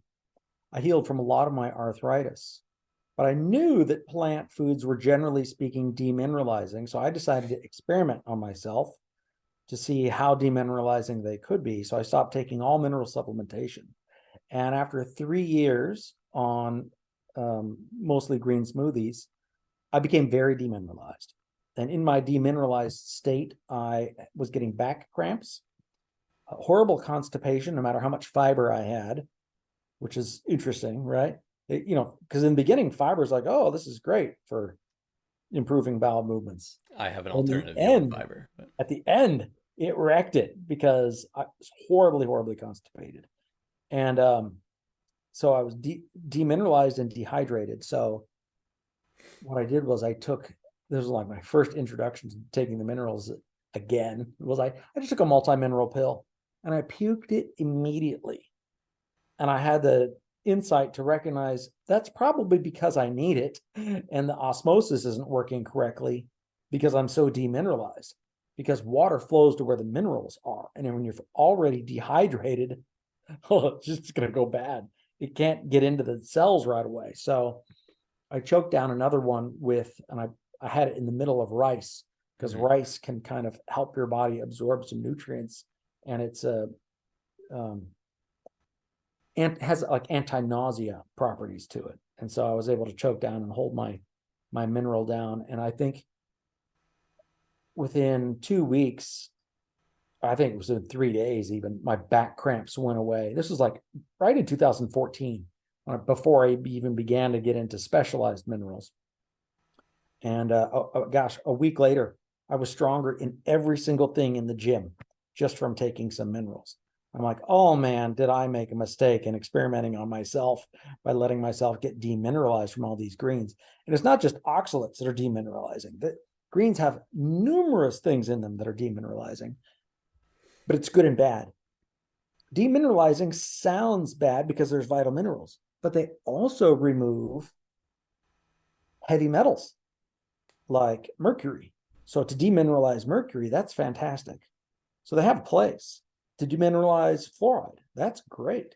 They have a place. But if you do them too much and without adding the good minerals back in, then they're problematic. So, for example, a lot of people, they will go for chemical chelators to try to detox mercury. And I think that's a horrible mistake. Why go to chemical chelators when we have natural chelators like the greens and oxalates? And maybe, I don't know if oxalates will detox mercury, but spinach is known to detox mercury in at least 5 different ways, at least 5 different substances like ALA or the phytates you mentioned, or oh, I can't remember them all. Sorry, it's been a while. But even coffee is demineralizing, um, and distilled water. These are mildly demineralizing, but not necessarily bad because they're not super demineralizing like a chemical chelator, like EDTA or DMSA or some of those others that will leach out the copper and the zinc in large amounts. And in fact, so I think that copper can help mitigate the damage of oxalates. And I've seen people on our copper revolution protocol who had oxalate damage sort of get some healing back. And it kind of depends on how much minerals they take, but that's been a regular theme on our page. And I didn't necessarily understand quite how harm oxalates could be, but they might have their place. That's what I'm trying to say. I think you should definitely look into it. With regards to the greens and the benefits of it, I agree that greens can be valuable, but I think you want to avoid the greens that come with oxalate. And some people can process plenty of oxalate and just be fine, and all the power to you. But Right. a lot of people are unaware that they have issues with oxalate, and the type of people that go on these, start having green smoothies, and they think that they just assume that it's going to be good for them, and maybe it is, but a lot of people, they don't realize until it's like a bit too late that it's causing problems.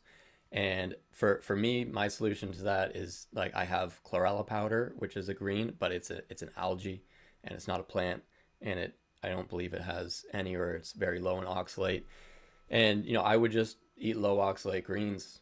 That would be my solution, like Yeah. iceberg lettuce, romaine lettuce, and stuff like that.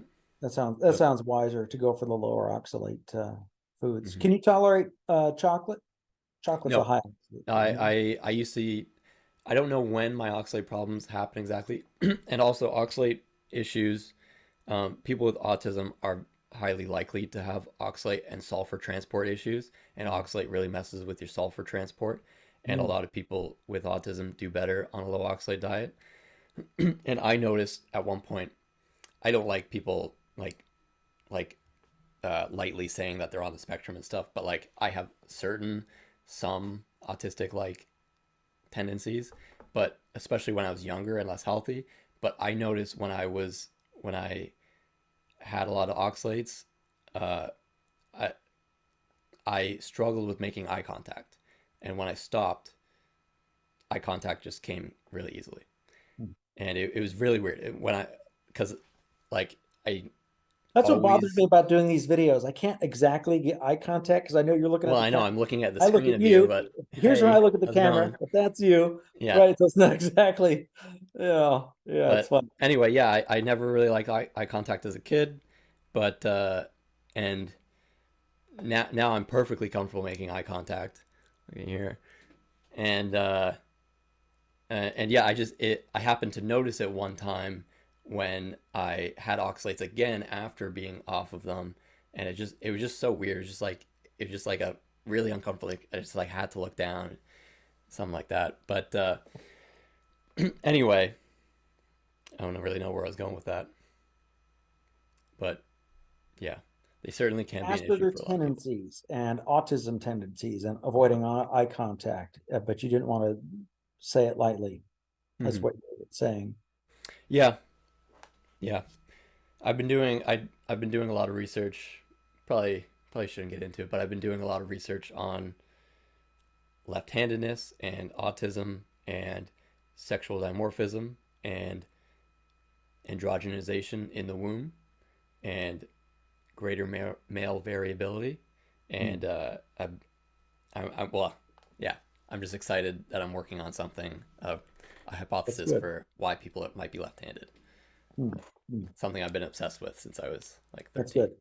Um, I'm very excited to talk about how also copper improves the nerves Hmm. so much. We know the iodine improves the nerves and improves IQ.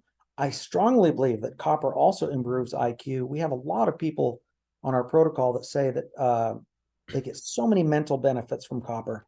There's historical lore that says that copper improves insights and improves things like memory and um, Dreams calms us down. Copper. and dreams. Does it affect Oh, dreams? yes, and improves dreams and you get better dreams. So there should be, but they're just not out there, any evidence of people performing, better on IQ tests after taking copper. My own anecdote is that I started writing books after Hmm. doing my taking more copper. And in fact, my first book I wrote, I noticed my largest chapter was on copper and how it improves arthritis. And at the conclusion of writing that book, I realized that copper also improves health outcomes that are related to almost every single major disease, like both heart disease and cancer, and almost all of the top 10 things people die from. And before I had even had a chance to promote my first book, and they tell you promoting your book is you should spend as much time and energy promoting your book as you did to write it. And I didn't want to do that because I Hmm. was so excited to write my next book, The Copper Revolution, because it was just so much more important. And I wish there was more evidence, but there just hasn't been any studies showing that copper raises IQ.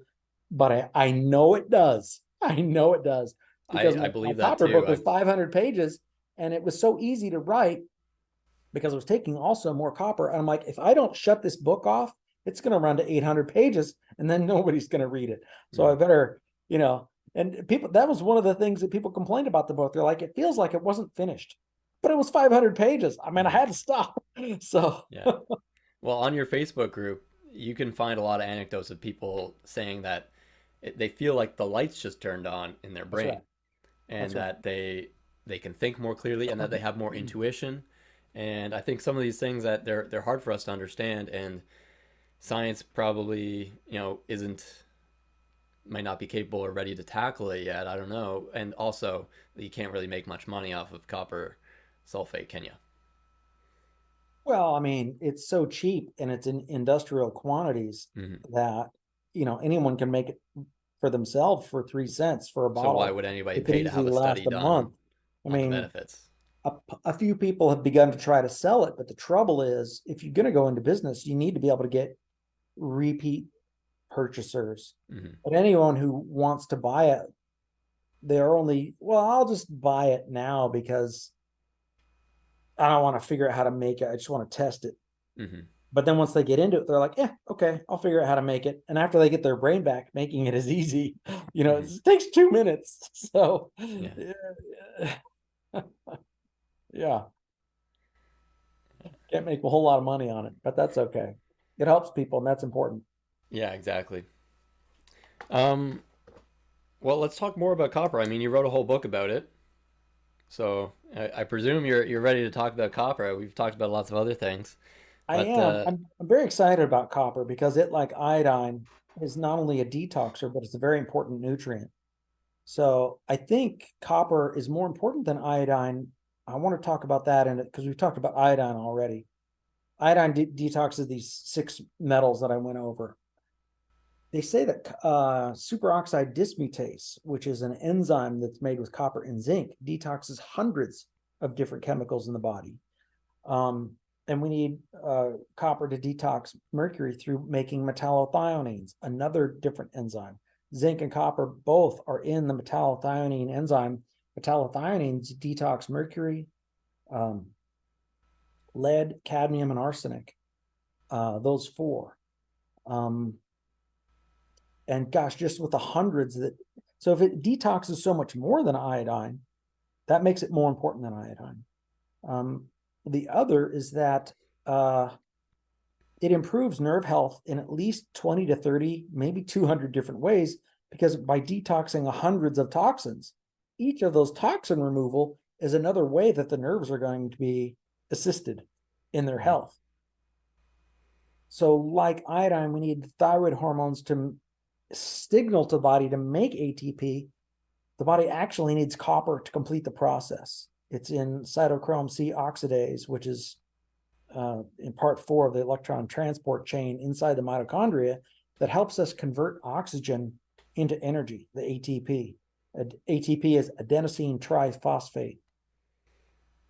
And basically is the energy currency system everywhere in the body. So since nerves have so much higher requirements for energy than the rest, we really need not just copper, but we need magnesium and B vitamins. So one of the things that we see on the protocol was when people start copper, they feel great, high energy for about the first 2 months. And then but somewhere between month 2 and month 3, if they don't start supplementing with both magnesium and B vitamins, they get an energy crash. Where'd all my energy go? Or sometimes people will complain, I've been on copper now for 6 months. I had great energy the first 2, but for the last 4 months, I've had no energy. Like, well, you didn't follow the protocol. The protocol says by the end of month 1, you should start the B vitamins and the magnesium. And then they start feeling a lot better. Now, one of the troubles that we have is that, these are co-nutrients because we need all 3 of those to make ATP. Well, we also need zinc and vitamin C to make collagen. So if we don't have, and so if we only take one, but not the others get depleted because they're not there. It's like if you're building a house and you need nails, sheetrock, and you need wood. And of course, you need a hell of a lot more than that. But if you at least need nails, wood, and sheetrock, right? If you run low on nails, the construction stops. So it's like that with nutrients. If you have zinc and vitamin C both needed to make collagen, but you also need vitamin C. And if you're not supplying vitamin C, you're going to run out. As soon as you run out of vitamin C, the collagen formation stops. So it's not exactly that vitamin C depletes the copper, but the body will use up the nutrient that it doesn't have while it's trying to repair itself. So it's not exactly like one is blocking the other, but that's the effect we see. But a lot of people, they think nutrients are, oh, this one blocks that. It's not like that. It's that if you don't supply the ones that you need to supply them all is the point. Yeah. And not only that, but there's, the synergy is greater than isolation. And very often nutrients are studied only in isolation. And it's very difficult to study. Let's say my protocol is actually a decision tree of 50 major decisions. And if you had, yes or no toggle switches on 50 decisions, it's the same as 2 to the 50th power. Okay, and 2 to the 50th power gets you to like 1 in a trillion. Mm-hmm. So the chances are that there's a research study not taking the 30 things Jason says don't take and to take to the 20 things Jason says you should take. That would be, the chances are 1 in a trillion that somebody else has done that study. So that it's never done. So it's very hard to get research studies to study, multiple nutrients. And very often they will only study 3 or 5 at a time and not as many as they need to.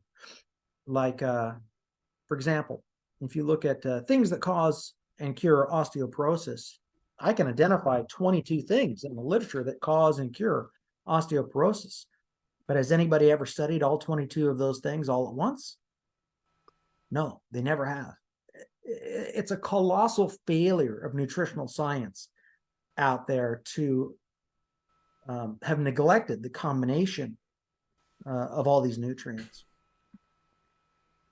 Yeah, well, it's the whole approach with most of the science that we do is very reductionistic. It's very zoomed in, which is good for some things, but it can only tell you so much, and it can't tell you a whole lot about the whole picture of right. what an organism is and how an organism thrives. It can tell you what happens in this little petri dish or this precise thing, or but it can't tell you a whole lot about the whole picture, right?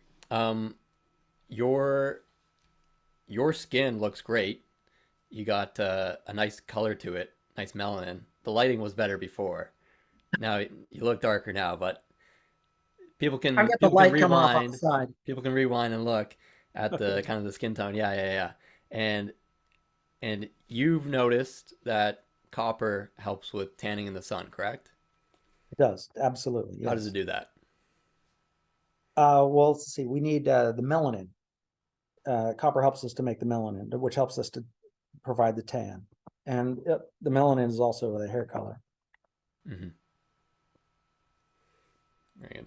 And have you noticed any differences? I think you posted at one point that you noticed a difference in your hair color.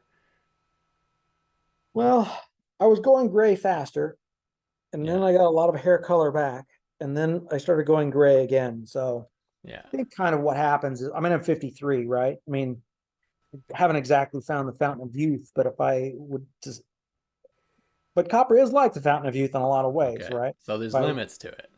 there's limits. And the other Yeah. thing is like, what do we not see? There's no cure for amputations, right? Yeah.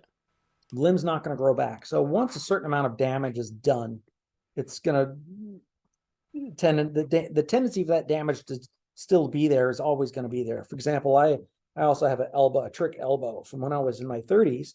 Started lifting really heavy, and I had an 80-pound dumbbell in one hand, and I was doing like some chest presses, and it came in a little bit too much like this, and it crashed all the way onto my chest, and it stretched and stressed out my elbow. Yeah. So now I have a trick elbow that always cricks and creaks. Well, sometimes it doesn't, but then it comes, it still cricks and creaks occasionally, right? So Hmm. I can get it to the point where there's almost no pain.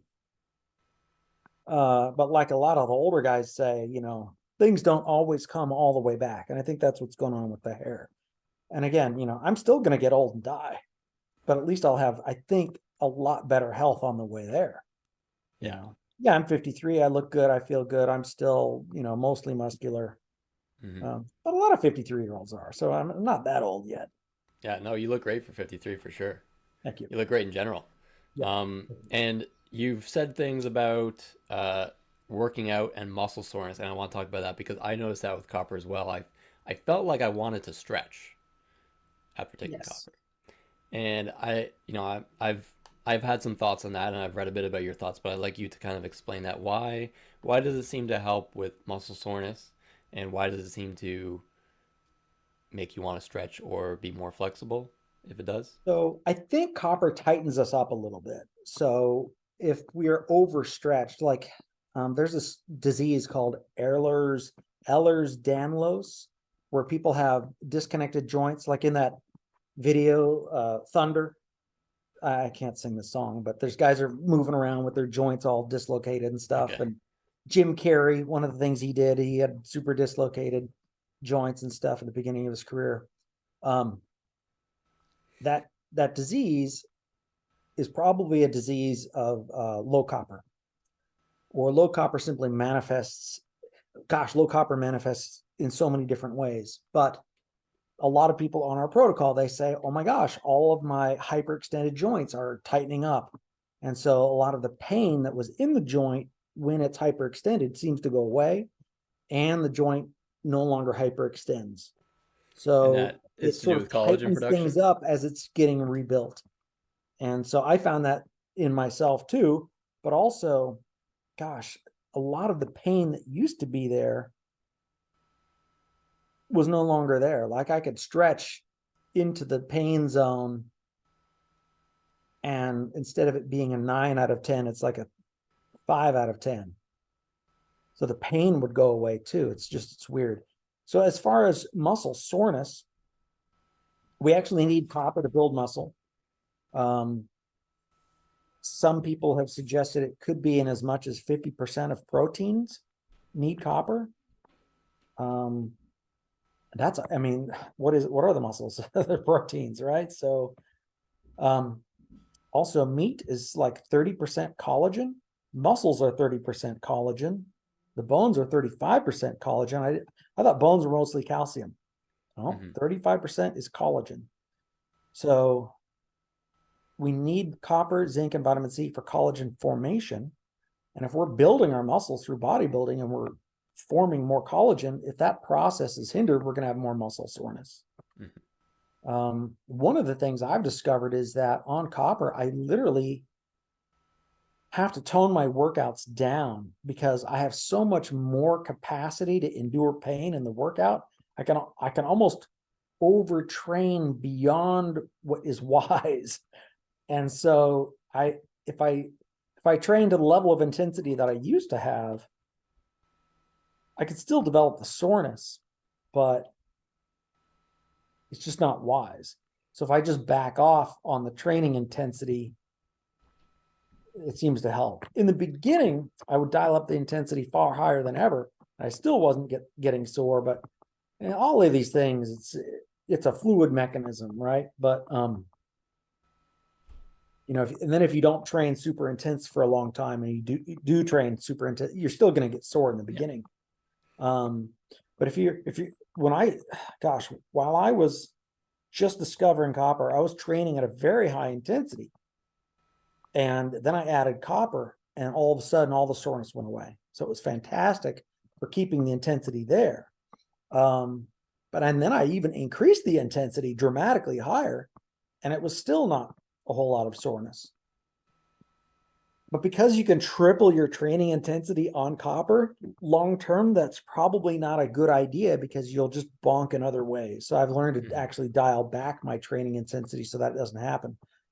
But one of the things I've found also is that if you look at a description of, read my book and discover all the ways that copper deficiency can manifest itself: tiredness, joint connective tissue problems, no energy, extra sleepiness, and then you look at 19 symptoms of overtraining, right?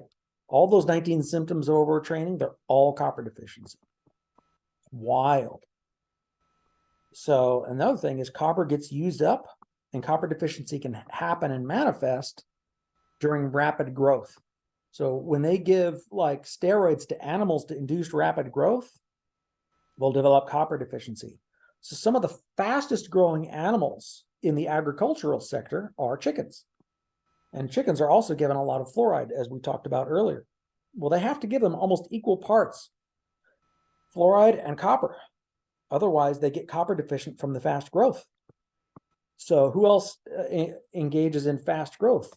Competitive bodybuilders. So one of the things competitive bodybuilders suffer from is often heart attacks. And heart attacks is a major symptom of copper deficiency. Is that Tried because to there's a make lot of collagen in your inroads heart? to the bodybuilding community, but people are often resistant to new information, even when there's a scientific article on it. People don't like to read scientific articles, so I haven't really quite been able to. And it's not exactly a community; they're all just individuals. They don't always even talk. So you talk to one guy and he just doesn't talk to the others. There's no community there to grab a hold of the information and make use of it. Even if it's right there in the scientific literature, steroids and rapid growth lead to copper deficiency. Try to tell them, but Yeah. it's Well, even looking definitely. at agricultural feed gives us interesting insights because we're not one to one, we're not the same as chickens or cows, but it does give us a lot of insight into what actually works for animals.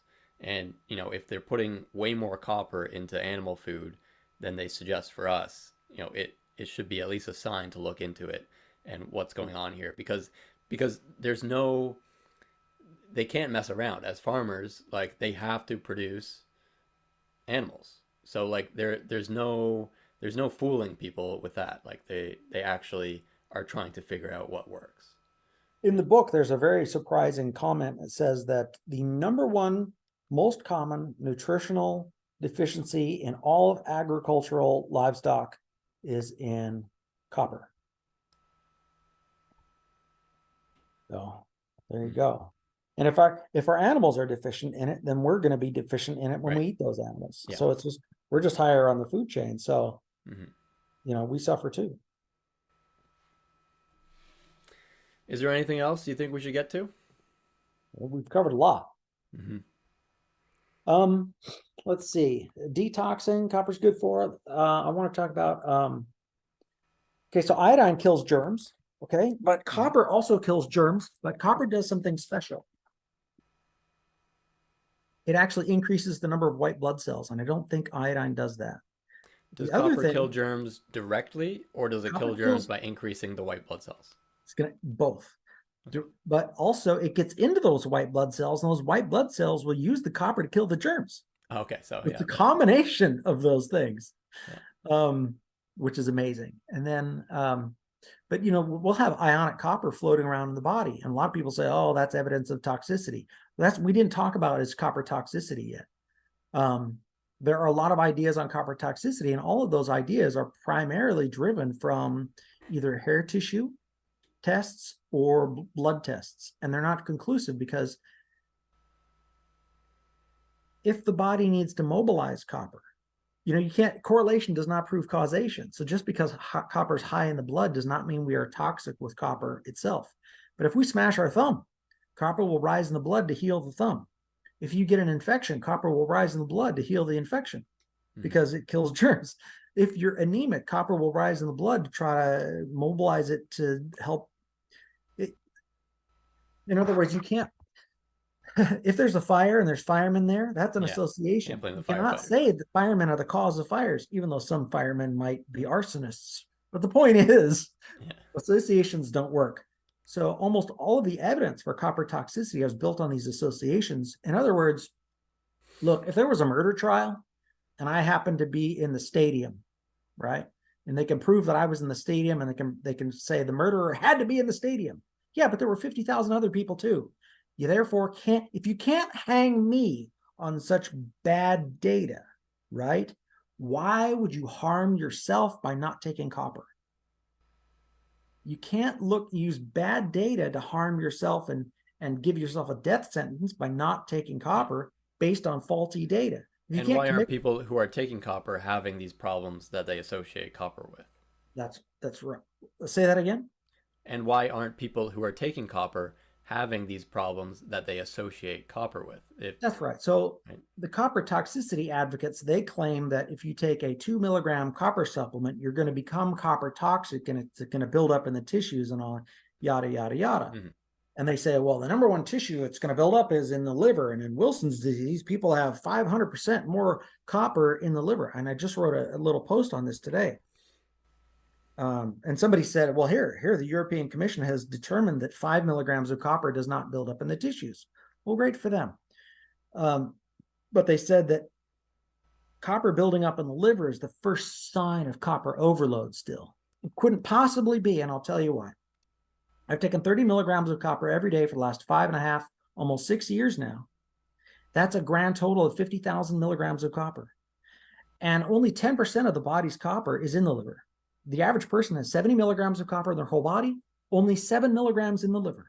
And supposedly this copper toxic liver in Wilson's that has 5 times as much copper, well, I know what 5 times 7 is. It's only 35.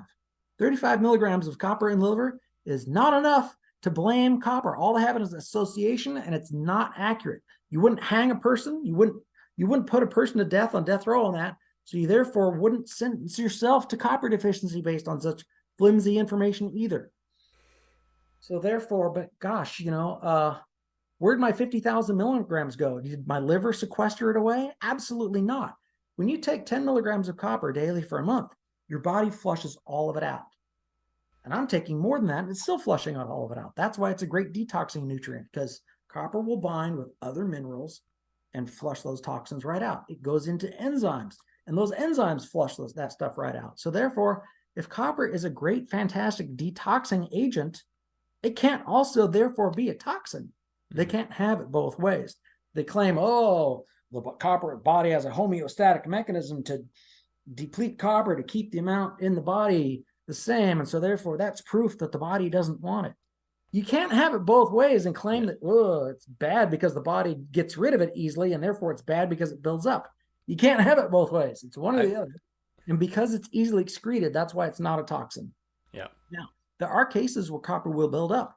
If you give a mouse some mercury, copper will build up 7 times more in the kidney, along with the mercury. Because why? Because the body is sending the copper into the kidneys to try to heal the kidneys from the mercury damage. So just because copper builds up in tissues does not mean it's from copper toxicity. It's from another toxin. Did they ever test any toxins in any of these people with Wilson's disease? Absolutely not. I looked for Wilson's disease and fluoride in the PubMed. There are 8,000 articles talking about Wilson's disease in PubMed. The number of articles that talk about Wilson's disease and fluoride, 0. Remember I told you the difficulty of finding, 2 things at once? Oh my gosh, why are there even 8,000 articles on Wilson's disease, and why are we even wasting our breath on it? Wilson's disease is so rare. It happens to 1 in 200,000 people. And everybody thinks they have Wilson's disease because everybody's low in copper, and that's the first thing they want to check. Nobody has to check to see if they have Wilson's disease, because we've had a couple of people with Wilson's disease take copper and heal. And here's the other thing. We know why they're wrong. You can't heal Wilson's disease. If Wilson's disease can't be healed, that means their etiology and their whole understanding of it is totally wrong. And if people with Wilson's disease are deficient in copper, then telling them not to take copper is going to be the exact wrong solution, which is what they do. So again, people with Wilson's disease, they heal on copper because why? Because the copper is getting stuck in the tissues because they need more copper to heal. That's why the body's mobilized copper into the tissues in the first place. And if you just look at liver disease and compare it with copper deficiency causes liver disease. Copper deficiency causes nerve problems. What is diagnostic for Wilson's is simultaneous liver problems and nerve problems. And neither of those problems are caused by copper. Copper heals both. So people with Wilson's disease, they're just deficient in copper like everybody, and there's nobody that's going to be damaged by taking more copper. That's just a lie they invented to scare us away from it. Yeah, like I was saying, the reductionistic view, it's too zoomed in. Like they can't see it. You can't see the forest for the trees. Yeah, That's right. it's unfortunate. I think there's a lot of that, and like it's like who knows what else we've got wrong, you know? That's what if you think about it, when they claim that copper deficiency is rare, everybody is suffering from copper deficiency. And if they can't get that right, they've got nothing right. What is anemia but low red blood cell counts? Well, does taking copper rise our red blood cell counts above normal? Yes. But doesn't that imply that everybody's normal red blood cell counts are lower than they should be? So everybody's suffering from low-grade anemia. And if everybody's suffering from low-grade anemia, then everybody's suffering from copper deficiency. Right. It's like, how are we going to wrap around all these, is it circular reasoning, or is it just that they've, if they claim that copper deficiency is rare only because they rarely diagnose it, maybe something's wrong with their diagnostic capacity and not that copper deficiency is actually rare. In fact, they only catch copper deficiency in very late stages. By the time people's spinal cords have multiple lesions on them, people can't walk, they can't talk, they're wheelchair bound, they can barely type, they can barely enter the copper deficiency group, other group on Facebook, one of the other groups. And then the medical establishment says, oh, here, take an injection of 0.5 milligram of copper. I mean, how sad and horrible and pathetic, because they still believe that copper is going to cause nerve damage. It's really sad, the circular reasoning that they engage in, rather than solving the problem. Mm-hmm. Have you always been this willing to look at alternatives that are outside of what the establishment has prescribed, or did this come at a certain time? Was there a certain discovery that you had with yourself or with somebody else that kind of initiated this this willingness to challenge norms in your thinking? So I told you my story. I grew up as a ski racer, and as a ski racer, I was aiming to be the best in the world. And in order to become the best in the world, you need to have an inside track. You need to have a competitive edge. You need to be able to do something that your competitors are not doing. So I was always looking for various things, ways I could improve my health that other people wouldn't, that would compound and give me a competitive edge. So the things that I was doing was drinking distilled water. I did that from the time I was 18.